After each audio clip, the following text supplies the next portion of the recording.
ধূমপান মদ্যপান স্বাস্থ্যের পক্ষে ক্ষতিকর। নমস্কার আমার প্রিয় শ্রোতা বন্ধুরা, রোমাঞ্চকর আরও একটি ভৌতিক গল্পের আসরে আমি সুদর্শন আপনাদের প্রত্যেককে স্বাগত জানাই।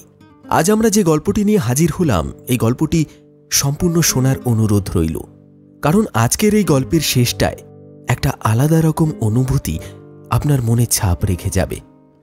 তাই চলুন আর দেরি না করে কানে ইয়ারফোনটা নিয়ে তৈরি হয়ে নিন আজকের এই গল্পের সফরে যাওয়ার জন্য।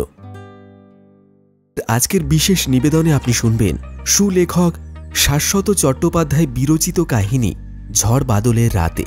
প্রত্যেকবারের মতন আজও গল্প পাঠে এবং সকল পুরুষ চরিত্রের সঙ্গে সমগ্র পরিচালনায় আমি সুদর্শন। আজ আমার সঙ্গে নারী কণ্ঠে থাকছে সুপমা এবং রিয়া। শুরু হচ্ছে ঝড় বাদলের রাতে।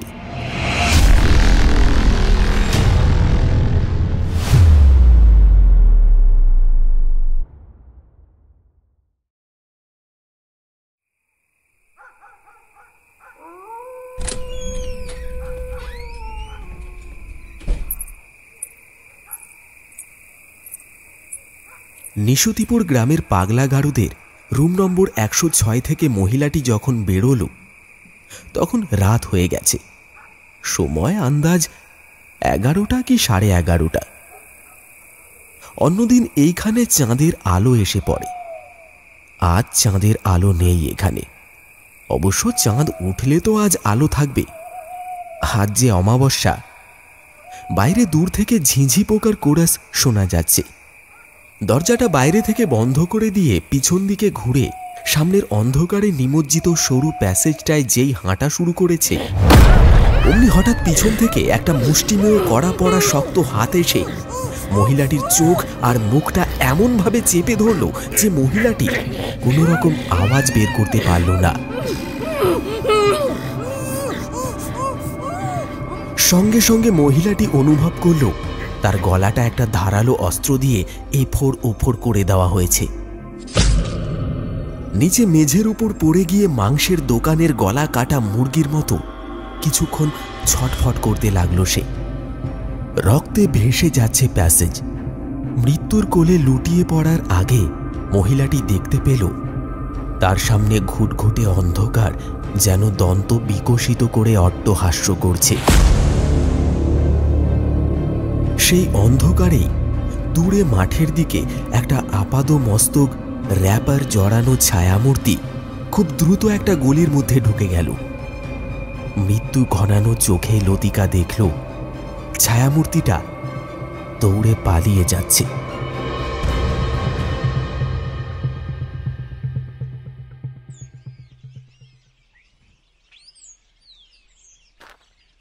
আমি और जीने की चाहत न होती अगर तुम न होते अगर तुम न होते। লতিকা, লতিকা কোথায় তুমি? লতিকা, অনেকক্ষণ ধরে তোমাকে দেখতে পাচ্ছি না। ও, লতিকা তো ঘরে ঘুমিয়ে পড়েছে। হবেই তো, এখন তো ও অসুস্থ, তাই না? এত বড় একটা বিপদ থেকে আস্তে আস্তে সেরে উঠেছে সবে। গলা কেটে যাওয়া কি কম বড় বিপদ? লতিকা। লতিকার নাম ধরে ডাকতে ডাকতে সরু প্যাসেজ দিয়ে হেঁটে গিয়ে একটা ঘরে ঢুকে যায় মদন। ঘরের ভেতর একজন দারোয়ান গোছের লোক বসে আছে। আরে পল্টু, তুমি কি আমার বউ লতিকাকে দেখেছ? ও মনে হচ্ছে ওই ড্রয়ারের মধ্যে গিয়ে শুয়ে পড়েছে। যাই, আমি বরঞ্চ গিয়ে দেখে আসি ও ড্রয়ারের মধ্যে গিয়ে শুয়েছে কিনা। আরে না রে মদন, তোর বউ এখানে নেই। আরে না না পল্টু, আমি বলছি লতিকা এখানেই আছে। যাই, আমি ড্রয়ারের মধ্যে ঢুকে দেখি ও আছে কিনা। আচ্ছা, যা গিয়ে দেখে আয়। গান গাইতে গাইতে লুনাটিক অ্যাসাইলামের মর্গের একটা ড্রয়ার খুলে ভেতরে ঢুকে যায় মদন শাসমল।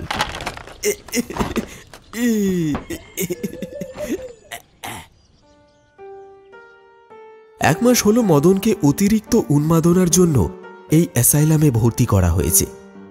মদনের বউ লতিকা ও তার বাবা মা এসে মদনকে ভর্তি করিয়েছিল এই অ্যাসাইলামে। এই মদনই মাস দুয়েক আগেও পাগল বা উন্মাদ ছিল না।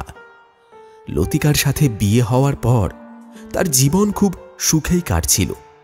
তাদের সুখের জীবনে আনন্দ আরও উপচে পড়েছিল। লতিকার কোল আলো করে একটা ফুটফুটে সন্তান এসেছিল যখন। সবকিছুই ঈশ্বরের কৃপায় ঠিকঠাক চলছিল। হঠাৎ তাদের জীবনে নেমে এলো এক অন্ধকার। ছোট্ট ছেলেটা একদিন বাড়িতে কেউ না থাকায় ঘর থেকে বাইরে বেরিয়ে রাস্তায় চলে যায়। সেখানে অন্যমনস্কভাবে একটা লরির সাথে ধাক্কা লেগে মর্মান্তিকভাবে মৃত্যু ঘটে।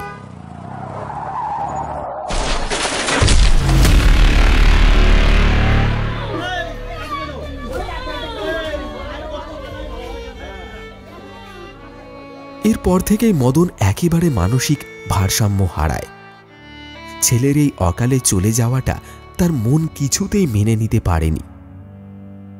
প্রথম প্রথম মদন বাড়িতেই ছিল, কিন্তু দিনের পর দিন তার উন্মাদনা আর পাগলামি এতটাই বাড়তে থাকে যে বাধ্য হয়ে তাকে সুস্থ করার জন্য স্ত্রী লতিকা ও তার শ্বশুর শাশুড়ি তাকে এই নিশুতিপুর লুনাটিক অ্যাসাইলামে এসে ভর্তি করায়। লতিকাকে বড্ড ভালোবাসত মদন, লতিকাও মদনকে ভালোবাসত। তাই মদনকে এখানে ভর্তি করার পর সে প্রায় প্রতিদিনই একবার করে মদনকে দেখতে আসত। কিন্তু হঠাৎই গত সপ্তাহে তাকে পাওয়া গেল অ্যাসাইলামের মদন শ্বাসমলের দরজা বন্ধ 106 নম্বর রুমের বাইরে মৃত অবস্থায়। কেউ তাকে ছুরি দিয়ে গলা কেটে খুন করেছে। খুনের অস্ত্রটা গায়েব। সুতরাং কে খুন করেছে তার প্রমাণ পাওয়া পুলিশের পক্ষে দুষ্কর হয়ে উঠেছে। পুলিশ তদন্ত করছে ঠিকই, তবে এই রহস্যের সূত্র খুঁজে পায়নি এখনো। পল্টু চুপ করে বসে থাকে। সে এই অ্যাসাইলামের মর্গের রক্ষণাবেক্ষণকারী তথা ডোম। তার কাজ অ্যাসাইলামের কোনো পেশেন্ট মারা গেলে তার দেহ সৎকারের আগে দেহটা মর্গের ড্রয়ারে রাখা। কোনো পাগলের অস্বাভাবিক মৃত্যু হলে পোস্টমর্টেমের জন্য লাশ চেরাই করা, এ সমস্ত কাজও সে করে থাকে। মাস তিনেক হলো চাকরিটা পেয়েছে পল্টু। চেয়ারে বসে থাকতে থাকতে তার চোখ ঘরের বাইরের প্যাসেজের দিকে চলে যাচ্ছে মাঝে মাঝে। প্যাসেজে দূরে একটা পাগল হাত দুটো মাটিতে এবং পা দুটো উপরে করে উল্টো হয়ে দাঁড়ানোর চেষ্টা করছে। একটা পাগলি আরেকটা মধ্যবয়স্কা পাগলির মাথায় বিলি কেটে দিচ্ছে। যে পাগলিটার মাথায় বিলি কেটে দিচ্ছে সেই পাগলিটা যেন ছোট বাচ্চা হয়ে আছে। ছোট বাচ্চাদের মতো ইনিয়ে বিনিয়ে কাঁদছে, আর তার মুখে একটা চুষি কাঠি। একটা কোণে একটা মধ্যবয়স্ক পাগল হাসতে হাসতে কাঁদছে, আবার কাঁদতে কাঁদতে হাসছে। এক যৌবনে পদার্পণকারী যুবক একই সঙ্গে দুটো চরিত্র যেন একসাথে ফুটিয়ে তুলছে। দেখে মনে হচ্ছে যেন বাবা তার ছেলেকে শাসন করছে। প্রথমত সেই যুবকটা ভারী গলায় বকছে, তারপর হঠাৎই আবার নিজে বাচ্চা ছেলে হওয়ার মতন করে কাঁদছে, যেন তার বাবা তাকে বকুনি দিয়েছে। পল্টুর মনটা বিষণ্ণ হয়ে ওঠে। এই সমস্ত লোকগুলোর যারা এসেছে এখানে, এদের জীবনটা তো কত সুন্দর হতে পারত। এদের জীবনে দেখা সেই ছোট ছোট রঙিন স্বপ্নগুলোকে জড়িয়ে ধরে এরা বাঁচতে পারত। কিন্তু হায়, এদের ভাগ্যের কি পরিহাস! এদের জীবনটা এই পথে পরিচালিত হলো। এই সমস্ত চিন্তা করছিল পল্টু। এমন সময় পল্টুর সহকর্মী শিবুদা এসে দাঁড়ালো। আরে কি রে, এত কি ভাবছিস বলতো? এই তোর মুখটা এমন ছল ছল করছে কেন রে? হ্যাঁ, কিছু নয়, মনটা খুব একটা ভালো নেই। এই পাগলগুলোকে দেখেই তো তাই মনটা কেমন বিষণ্ণ হয়ে থাকে। এদেরও তো একটা ভালো জীবন হতে পারতো বল। কি থেকে ওদের জীবনে কি হয়ে গেল? এসব কথা মাথা থেকে বের কর, বুঝলি? একদম ভাবিস না। আমাদের তো কিছু করার নেই ভাই, তার থেকে চল একটু বেরিয়ে আসি। আর তার আগে দে তো একটা বিড়ি দে, দেখি। অনেকক্ষণ কাজ করছি, মনটা বিড়ি বিড়ি করছে বড্ড। একটা না খেলেই নয়, বুঝলি? পল্টু তার তাপ্তি দেওয়া প্যান্টের পকেট হাতড়ে একটা বিড়ির প্যাকেট আর দেশলাই বের করে এনে শিবুদার হাতে দেয়। শিবুদা বিড়ির প্যাকেট থেকে একটা বিড়ি বার করে সেটাই অগ্নিসংযোগ করে মুখে একটা লম্বা সুখ টান দেয়। হ্যাঁ রে, বলছি ওই 106 নম্বর রুমের রোগীটা গেল কোথায় বলতো? সকাল থেকে ওকে দেখতে পাচ্ছি না, ও তো ঘরে নেই। কি যেন নামটা মালটার? হ্যাঁ মনে পড়েছে, মদন মদন মদন। কোথায় গেল বলতো মালটা? কোথাও দেখতে পাচ্ছি না। মদন এখানেই আছে। একটা ড্রয়ারের দিকে আঙুল নির্দেশ করে পল্টু। ওই ড্রয়ারটার মধ্যে আছে মদন। পল্টুর কথা শুনে অবাক হয়ে যায় শিবু।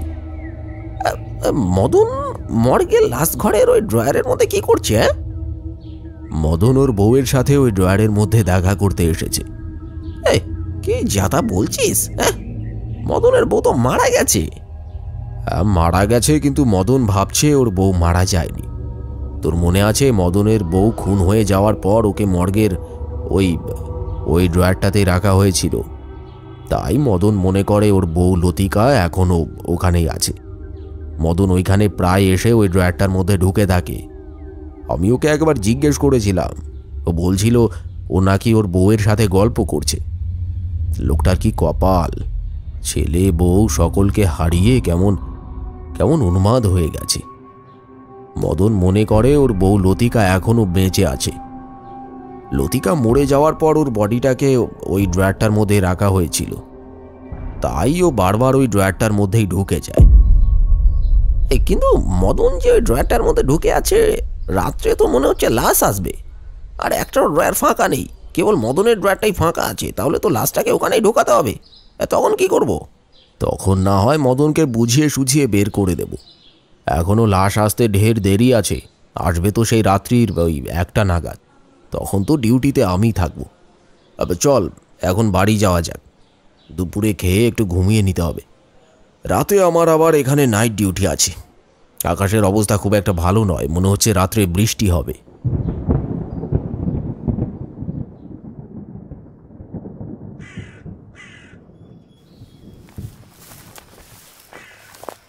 দুপুরে বাড়িতে এসে পল্টু দেখল তার বউ আর তার 10 বছরের ছেলে জগাই বিছানায় ঘুম হচ্ছে। রাগে সমস্ত গাছ জ্বলে যায় তার। আরামজাদি ছেলেকে নিয়ে ঘুমানো হচ্ছে, আমি এখনো পর্যন্ত খাইনি, আর উনি খেয়ে দেয় ঘুম দিচ্ছে।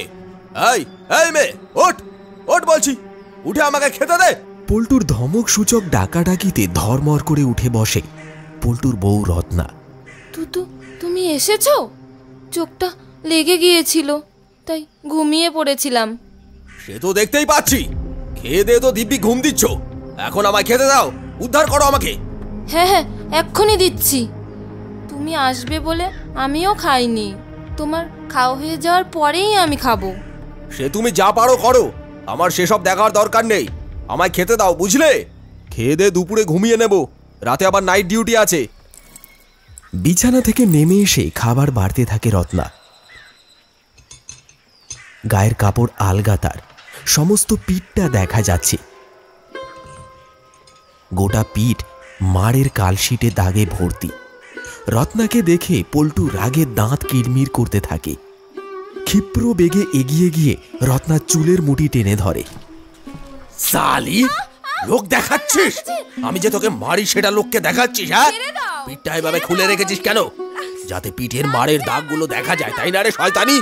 লোকে এসে যাতে দেখুক যে আমি তোকে খুব মারধর করি। আমি লোক দেখানোর জন্য পিঠটা খুলে রাখিনি, আমি ঢাকতে ভুলে গেছি। খানিকক্ষণ পর রত্নাকে ছেড়ে দেয় পল্টু। রত্না ভাত বেড়ে দেওয়ার পর খেতে বসে। মাস দুয়েক হলো পল্টুর অবস্থার একটু উন্নতি হয়েছে। তার দৈনদশা একেবারে ঘুচে গেছে।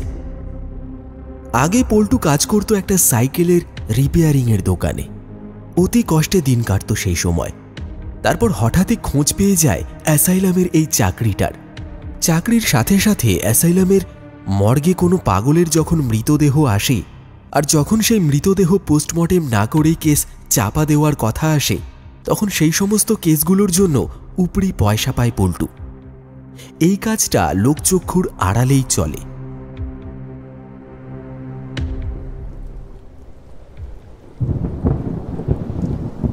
সেদিন রাত 10:30টায় অন্যান্য দিনের মতোই শান্ত হয়ে গেল সমস্ত পাগলা গারদ। যে যার রুমে ঘুমিয়ে পড়েছে। ডাক্তার নার্স সকলেই রোগীর দেখভাল করে যে যার মতো চলে গেছে। মর্গের ঘরে বসে আধো আধো ঘুমে ঢুলছিল পল্টু। বাইরে অঝোরে বৃষ্টি হচ্ছে, আর তার সাথে পাল্লা দিয়ে মাঝে মাঝেই আকাশ বিদীর্ণ করে চলেছে গুরুগম্ভীর মেঘের গর্জন। অন্যদিন পল্টু মদে ডুবে থাকে এই সময়। আজকে লাশ আসার কথা আছে, তাই পল্টু বেশি মদ খায়নি। তবুও যেটুকু মদ আছে পল্টু খেয়েছে, আর তাতেই গোটা মর্গ ঘরটা গন্ধে ভরে আছে। গন্ধতেই বোঝা যাচ্ছে বেশ কড়া দেশি মদ গিলেছে সে। ঘরে একটা বড় হাই পাওয়ারের সাদা বাল্ব জ্বলছে। সেই বাল্বের আলোর চারপাশে ঘুরে বেড়াচ্ছে একটা মথ।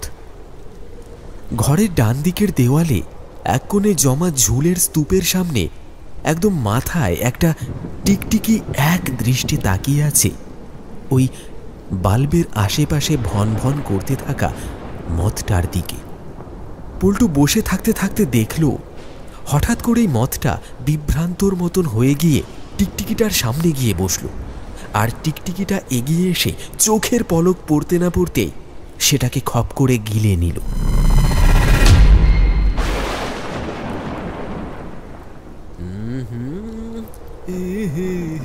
বাইরে থেকে একটা পুরুষালী কণ্ঠে গান শোনা যাচ্ছে। গান যে গাইছে সে এই মর্গের ঘরে ঢোকার জন্যই এগিয়ে আসছে। আর এটা বুঝতে খুব একটা অসুবিধা হয় না যে এই ঝড় বাদলার রাতে কে আসছে। আরেকটু এগিয়ে আসতেই গলাটা চিনতে পারল সে। এটা তো মদনের গলা। পল্টুর তন্দ্রা ভাবটা কেটে যায়। মর্গ ঘরে ঢুকেই মদন পল্টুকে বলল, বলছি আমাকে একটু লতিকার সাথে দেখা করতে দিবি? সে সকালে কথা বলেছি ওর সাথে, তারপর তো কাজে ব্যস্ত ছিলাম, অফিসের কাজে। এখন রাত্রিরে ফিরে দেখি লতিকা কোথাও নেই। ভাবলাম হয়তো ঘুমিয়ে পড়েছে, তাই এখানে চলে এলাম লতিকার সাথে দেখা করতে। আমাকে একটু ওর সাথে দেখা করতে দে না পল্টু। বাচ্চা ঠিক আছে, যা ওর সাথে দেখা করকে যা, তবে বেশিক্ষণ থাকবি না। একটু পরেই তোকে আমি ডাকবো, তখন বেরিয়ে আসবি। আচ্ছা। সম্মতি সূচক মাথা নেড়ে গান গাইতে গাইতে মদন ঢুকে যায় সকালের সেই ড্রয়ারটাতে। আবারও চুপ করে চেয়ারে বসে থাকে পল্টু। দেওয়ালে ঘড়ির কাঁটা টিক টিক শব্দ করে ঘুরে চলেছে। মিনিট 15 পর বাইরে থেকে একটা স্ট্রেচার আর দুজন মানুষের পায়ে চলার শব্দ শোনা গেল। ওই লাশ আসছে। দুজন লোক একটা শায়িত লাশ সমেত একটা স্ট্রেচার ঠেলে নিয়ে আসছে এই ঘরে।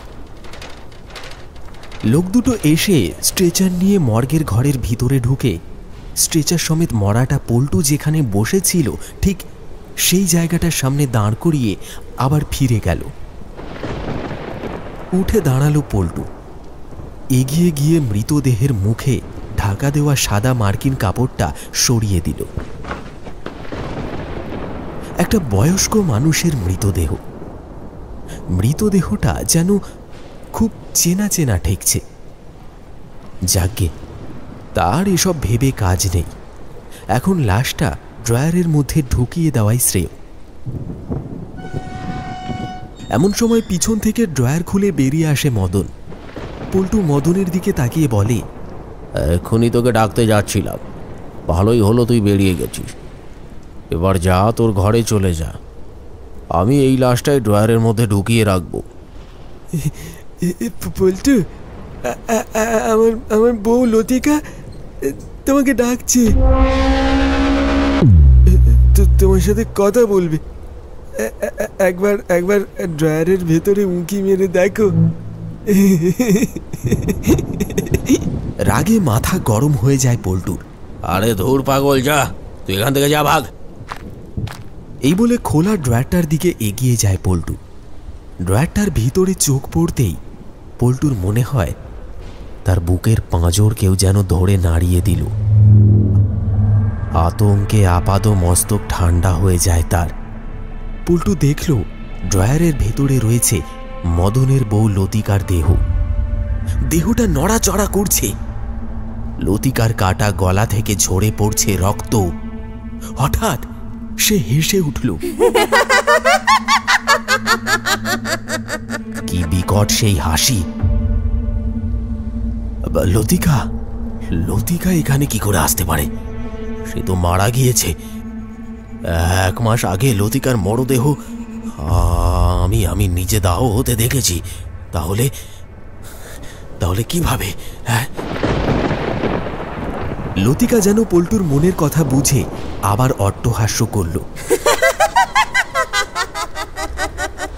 তারপর সেই কাটা গলা দিয়ে ফিস ফিস শব্দ করে সে বলল, পল্টু, পল্টু, আমি এখানেই আছি পল্টু। এসো এসো, ড্রয়ারের মধ্যে ঢুকে এসো। না না, আমি যাব না, আমি কিছুতে যাব না। আমি জানি ভেতরে গেলে তুমি আমাকে মেরে ফেলবে। তুমি আমাকে মেরে ফেলবে কারণ তোমাকে যে আমি খুন করেছি। আমি যেহেতু তোমাকে পাইনি, তাই সেই কবেই তোমাকে খুন করেছি।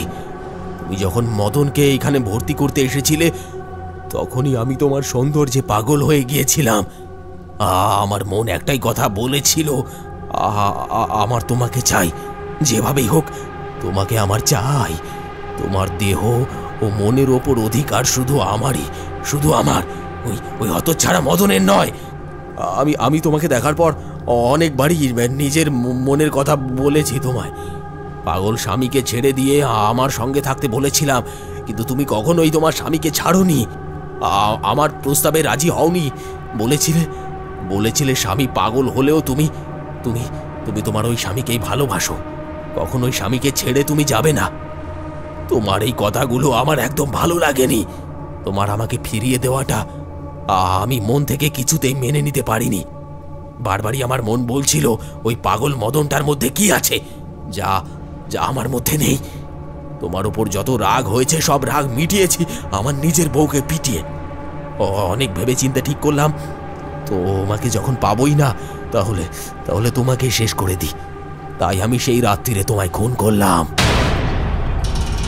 লতিকা আবার ফ্যাঁস ফ্যাঁসে গলায় বলে উঠল, কেন এটা করলে তুমি? কেন এটা করলে? তোমার তো কোনো ক্ষতি করিনি আমি। আমি সত্যি আমার স্বামীকে ভালোবাসতাম। চেয়েছিলাম তার প্রতিব্রতা স্ত্রী হতে। কিন্তু তুমি আমায় হতে দিলে না। এবার তোমার অবস্থাও হবে আমার মতো।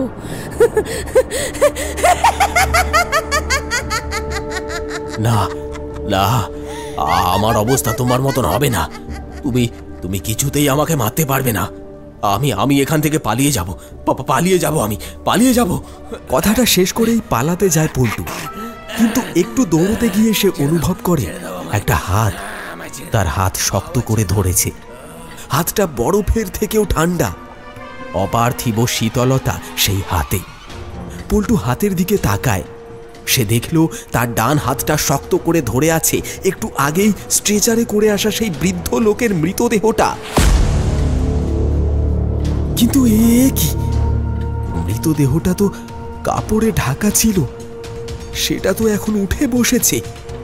তার চোখের মণি দুটো যেন ঠিকরে বাইরে বেরিয়ে এসেছে। বৃদ্ধ লোকটির মৃতদেহটা পৈশাচিক হাসিতে ফেটে পড়ল। বাইরের বৃষ্টির ধারার আওয়াজের সাথে অট্টহাসি যেন মিশে গেল।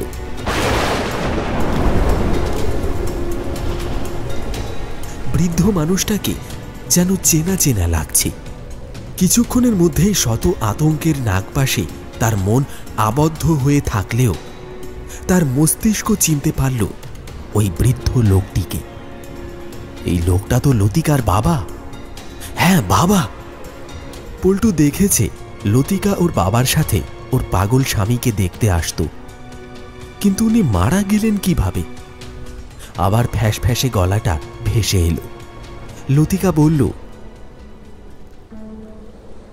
কোথাও পালাতে পারবে না তুমি। আমার বাবা তোমাকে কোথাও পালাতে দেবে না। তোমার জীবনের অন্তিম মুহূর্তগুলো কাটবে এই ড্রয়ারে, যেখানে আমি রয়েছি। তুমি ভাবছো আমার বাবা কি করে মারা গেল, তাই না? আমার বাবা আমার মৃত্যুটা মেনে নিতে পারেনি, তাই মানসিকভাবে অনেক ভেঙে পড়েছিল।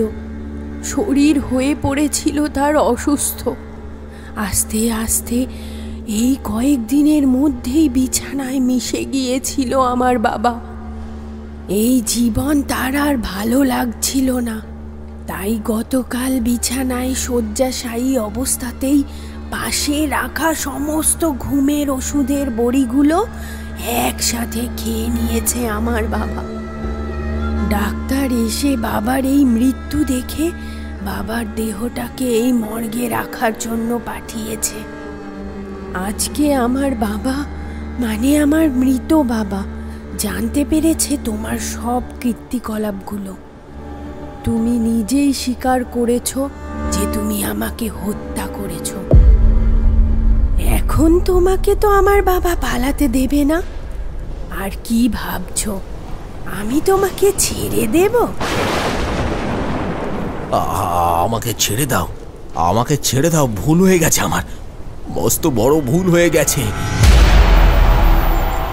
পল্টু দেখলো ড্রয়ারের মধ্যে চিত হয়ে শুয়ে পড়ল লতিকা। বাইরে থেকে তাকে আর দেখা যাচ্ছে না। এসো পল্টু, আমার কাছে এসো। হঠাৎ পল্টু ড্রয়ারের দিকে এক অমোঘ অপার্থিব আকর্ষণে এগিয়ে গেল। পল্টু চাইছে পালিয়ে যেতে, কিন্তু সে পালাতে যেন পারছে না। অপ্রতিরোধ্য স্রোতের টানে ভেসে যাওয়া খড়কুটোর মতন এগিয়ে যেতে থাকে সে। এই সময় সে তাকায় মদনের দিকে। মদন উন্মাদের মতন মুখে কি যেন বিড়বিড় করে চলেছে। একসময় সে একেবারে ড্রয়ারের কাছে এগিয়ে গেল। ড্রয়ারের সামনে আসতেই সেটার ভেতর থেকে একটা মেয়েলি হাত বেরিয়ে এসে পল্টুর জামাটা ধরে টেনে নিয়ে তাকে ড্রয়ারের মধ্যে ঢুকিয়ে দিল।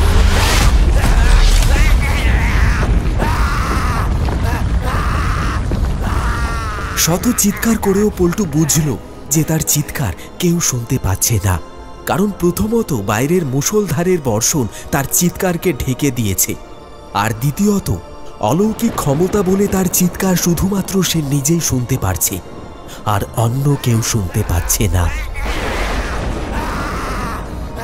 আস্তে আস্তে পল্টুর পুরো শরীরটা ড্রয়ারের ভেতরে ঢুকে গেল। তারপর ড্রয়ারটা আস্তে আস্তে বন্ধ হয়ে গেল। শেষে পল্টুর একটা হাত শুধুমাত্র বেরিয়ে রইল ড্রয়ারটার বাইরে।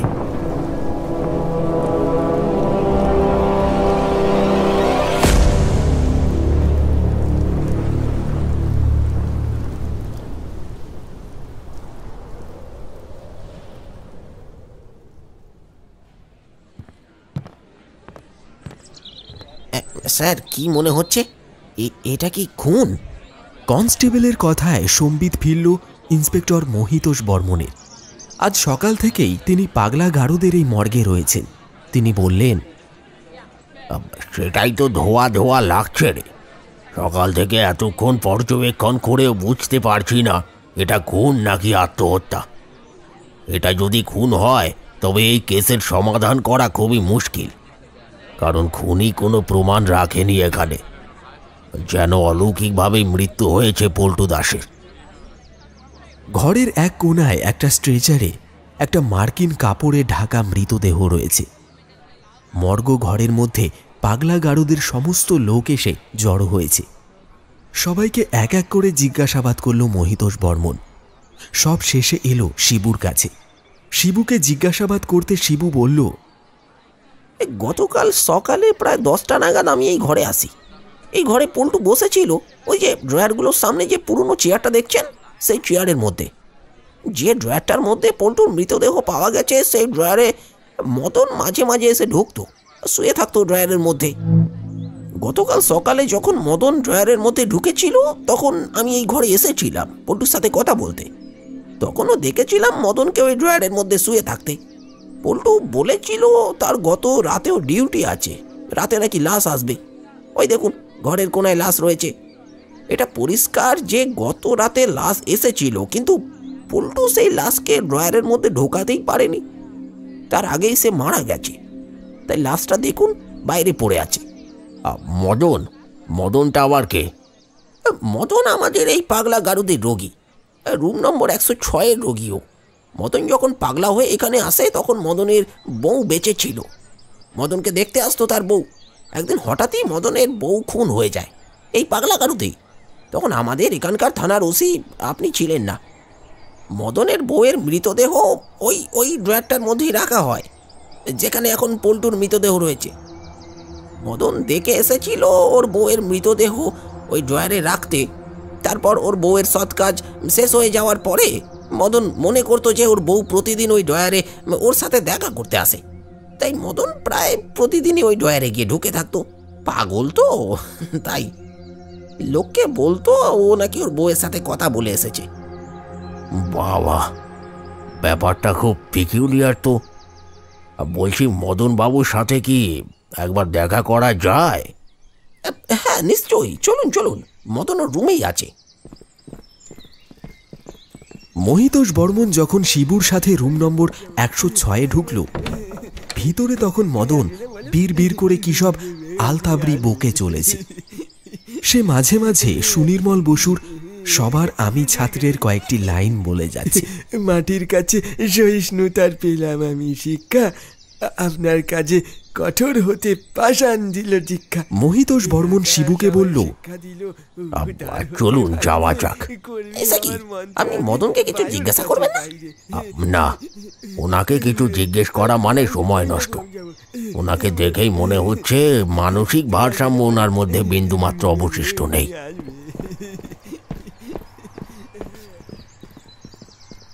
মহিতোষ বর্মন আর শিবু বেরিয়ে যেতেই মদন তার বিছানায় এসে বসল। 1 সপ্তাহ ধরে পাগলের নাটকটা মদন বেশ ভালোই করেছে। কাউকে বুঝতেই দেয়নি যে মদন একেবারে সুস্থ হয়ে গেছে। সুস্থ হয়ে গেলে যে তাকে পাগলা গারদ থেকে ছেড়ে দিত, তাহলে যে পল্টুর শাস্তিস্বরূপ মৃত্যুটা দেখতে পারত না সে। পল্টুকে লতিকা মেরেছে, নিজের মৃত্যুর প্রতিশোধ নিয়েছে লতিকা, আর সেটা নিজে চোখে প্রত্যক্ষ করেছে মদন।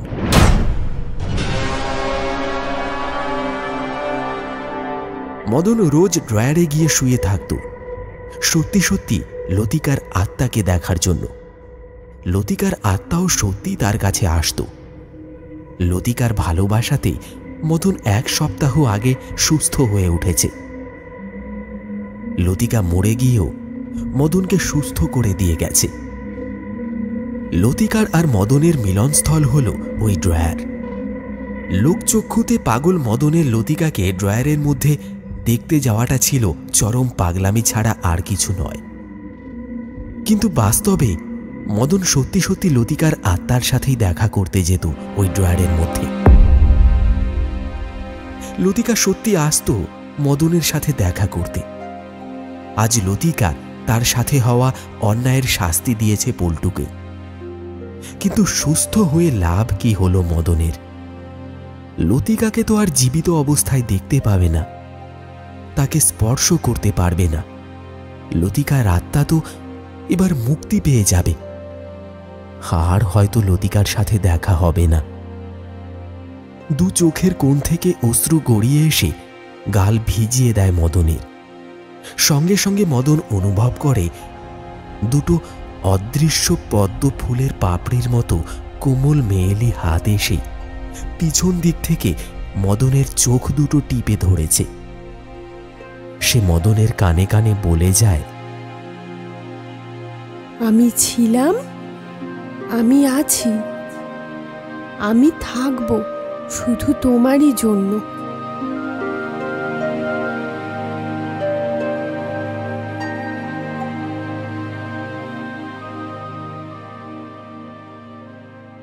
শুনলেন ঝড় বাদলের রাতে। গল্পটি আপনার কেমন লাগলো অবশ্যই আপনার মতামত কমেন্ট সেকশনে কমেন্ট করে জানাতে ভুলবেন না। আসছি আবার একটি রোমহর্ষক কাহিনীর সাথে আগামী এপিসোডে।